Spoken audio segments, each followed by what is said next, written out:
नमस्कार प्रेक्षकांनो, हुकुमाची राणी या मालिकेच्या नवीन भागामध्ये आपल्याला असं पाहायला मिळणार आहे की आता राणी आणि इंद्रा हे दोघेही जण डॉक्टरांसमोर बसलेले असतात. त्यावर लगेच डॉक्टरांना ते विचारतात, साहेब तर काय करायचं? नाही म्हणजे डॉक्टर तुम्ही यावर उपाय सांगा. त्यावर डॉक्टर बोलतात, हे बघा आता एकच पर्याय आहे.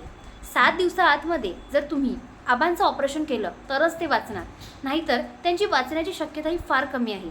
त्यावर लगेचच ते आता ते दोघेही बोलतात, बरं डॉक्टर याला खर्च किती येणार? तितक्यात लगेचच डॉक्टर बोलतात, हे बघा याला कमीत कमी 7 लाख रुपये तरी खर्च येईल आणि तुम्हाला तो 7 दिवसांमध्ये भरावाच लागेल.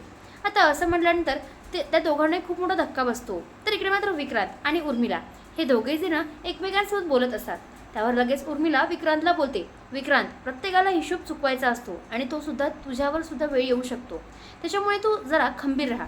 ती त्याला समजावून सांगते, कारण तिला म्हणजे ते काही जे काही ऑफिसमध्ये झाले ना त्याबद्दल त्याला कळलेलं असतं आणि दोघेही जण त्याचाच विचार करत असतात. तर इकडे राणी इंद्राला बोलते, सर 7 दिवसांमध्ये 7 लाख कसे आणायचे? त्यावर आता इंद्रा त्याच्या डोळ्यातले अश्रू जमा करत बोलतो, राणी तू काळजी करू नको, काही ना काही नक्कीच होणार. आणि तिथे आता ते दोघेही एकमेकांसोबत बोलत असतात.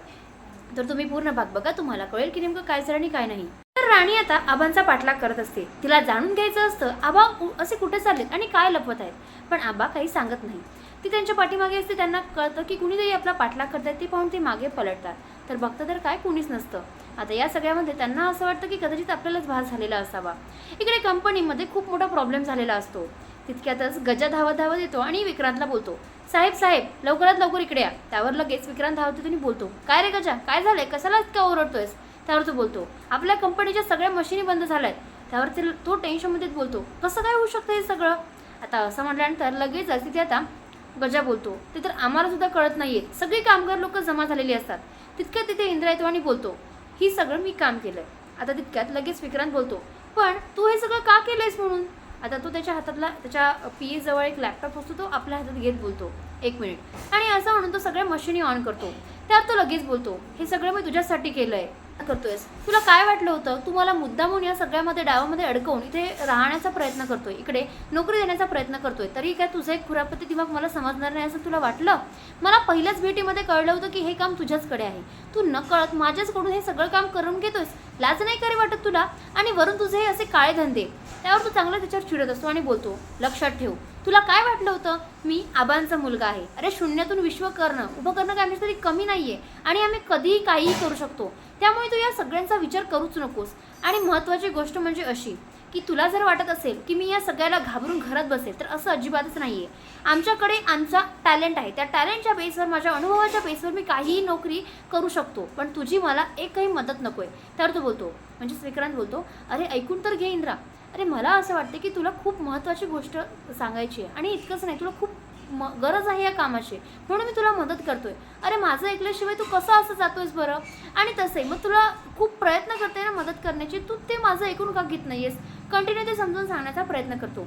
पण त्यावर लगेच आता या सगळ्यामध्ये इंद्रा बोलतो, बस खूप झालं विक्रांत, आतापर्यंत मी खूप सहन केलं, पण आता नाही. जर तू माझ्या नादी लागलास तर विचारही करू शकणार नाही ना, अशी अवस्था करून सोडेल. मग ही कंपनीच नाही तर हे सगळं विश्व तुझ्या हातातून हिसकून घेईल. मी जोपर्यंत माझ्या मेहनतीवर हे सगळं कमवत नाही ना, तोपर्यंत माझं नाव नाही सांगणार. तर सगळी काम करण्यासाठी टाळ्या वाजवतात आणि बोलतात, हेच तर आबांचं रक्त आहे ना. आणि एक कामगार बोलतो, आम्हाला माहिती होतं हेच काहीतरी होणार आहे. तर इंद्रा बोलतो, लक्षात ठेव विक्रांत, माझ्या नादी लागण्याचा प्रयत्न सुद्धा करू नको, कारण माझ्यामध्ये आबांचं रक्त आहे, जे मेहनतीचं आहे. तुझ्यासारखं आयत्यावर नाही आम्ही बसत. आणि असं म्हणून त्याला चांगलं झापून तिथून निघून जातो.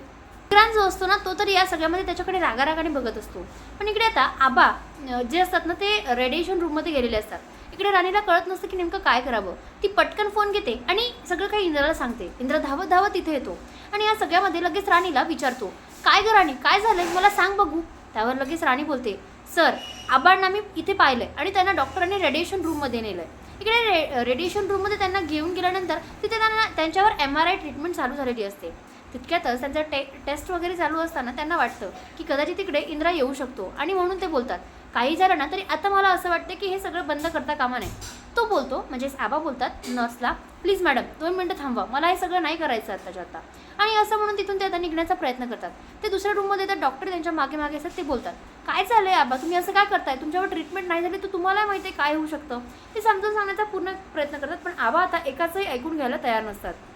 आता हे सगळं टेन्शन त्यांच्या दिमागामध्ये तर असतंच, पण इकडे आता आबांना खूप टेन्शन आणि लोड आलेलं असतं, कारण इंद्रा कुठल्याही क्षणी इथे येऊ शकतं हे त्यांना माहिती असतं.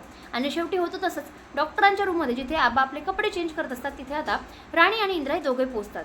त्यावर लगेच आबा बोलतात, अरे तुम्ही दोघं इथे कसे काय? त्यावर लगेच इंद्रा बोलतो, आबा तुम्ही इथे काय करता ते सांगा आधी आबाला. त्यावर लगेच आबा बोलतात, हे बघ मी काहीही करत नाही, तू जास्त काळजी करू नकोस, मी फक्त काही चेकअप राहिलं होतं ते करायला आलो होतो. त्यावर इंद्रा त्यांना थांबत बोलतो, बस आबा आतापर्यंत तुम्ही खूप खोटे बोललेत, पण आता मला खोटं सहन होत नाहीये, खरं काय ते सांगा. त्यावर ते बोलतात, अरे काही एक नाही, जर सगळं व्यवस्थितच चाललंय. इंद्राला माहिती असतं की आबा आपल्याला खरं सांगू शकत नाही.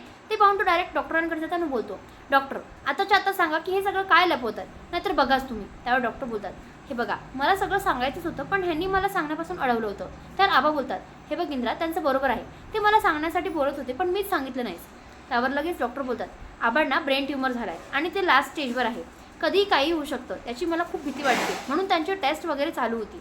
आता असं म्हटल्यानंतर इंद्रा जो असतो ना त्याला खूप मोठा धक्का बसतो, काय करावं कळत नाही. पण राणीच्या डोळ्यामध्ये सुद्धा अश्रू आलेले असतात, ते दोघेही जण टेन्शनमध्ये गेलेले असतात, काय करावं ना हे काहीच कळत नसतं.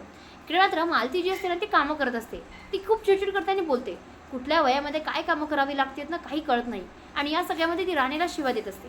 राणीच्या विचारात ती बोलते, ही पोरगी काय माहीत कुठं हुंदडतीये, इथे या आणि कामं नाही करावं का हिने, मला करावी लागतात, आणि माझं वय काय, माझं काम काय, आणि हे सगळं मी करायला बसू का.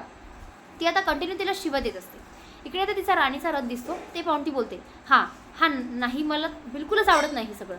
आणि असं म्हणून ती त्याला लाथ मारते आणि शेवटी तो राणीचा रथ म्हणजे तिची सायकल खाली पडते.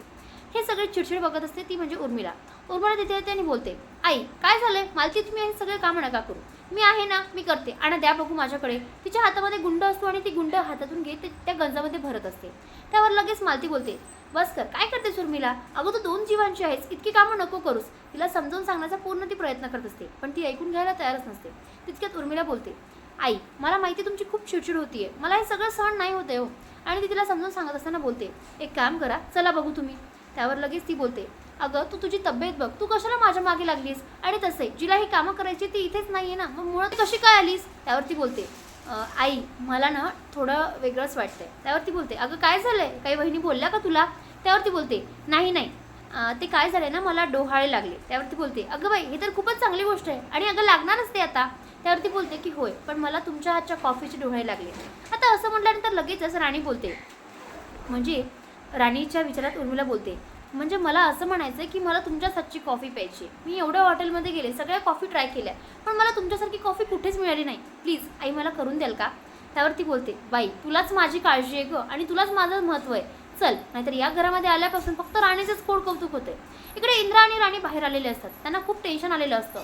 तिथे आता इंद्र खूप रडत असतो. तो राणीला बोलतो, राणी काय चूक झाली गं, आबांनी हे सगळं काय लपवलंय. त्यावर राणी बोलते, मला माहिती आहे सर तुम्हाला काय वाटतंय, पण तुम्हालाही माहिती आहे ना आबा कसे आहेत ते आणि त्यांचा स्वभाव. त्यावर तो बोलतो, अगं ते सगळं तर ठीक आहे, पण अगं माझा बाप मरणाच्या दारात उभा आहे, आणि त्यांनी मला एका शब्दाने सांगायची इच्छा नाही व्यक्त केली. तिथे तो कंटिन्यू बोलण्याचा प्रयत्न करतो, आणि या सगळ्यामध्ये राणी लगेच बोलते, हे बघा सर तुम्ही या सगळ्यामध्ये इतकं वाईट वाटून नका घेऊ, आणि तसंही आपण या आजाराला सुद्धा लढवू आणि या आजाराला सुद्धा समोर पाडू. त्यावरती आता त्याला समजून सांगण्याचा पूर्ण प्रयत्न करते, ती स्वतःला सुद्धा समजवते, राणी तू जर रडलीस ना तर हे सगळं नाही होऊ शकत, आणि तुला जर हे सगळं समोर लढायचं असेल तुला सुद्धा लढावंच लागेल. तुम्हाला हा भाग कसा वाटला ते मला नक्की कमेंटला कळवा, आणि भेटूया पुढच्या भागात. तोपर्यंत शुभरात्री, आणि आता चॅनलला सबस्क्राईब करा जेणेकरून हुकुमाशी राणी आणि कॉन्स्टेबल म्हणजेच इन्स्पेक्टर म्हणजे या मालिकेचे एपिसोड तुम्हाला लवकरात लवकर भेटतील. भेटूया पुढच्या भागात. तोपर्यंत शुभरात्री.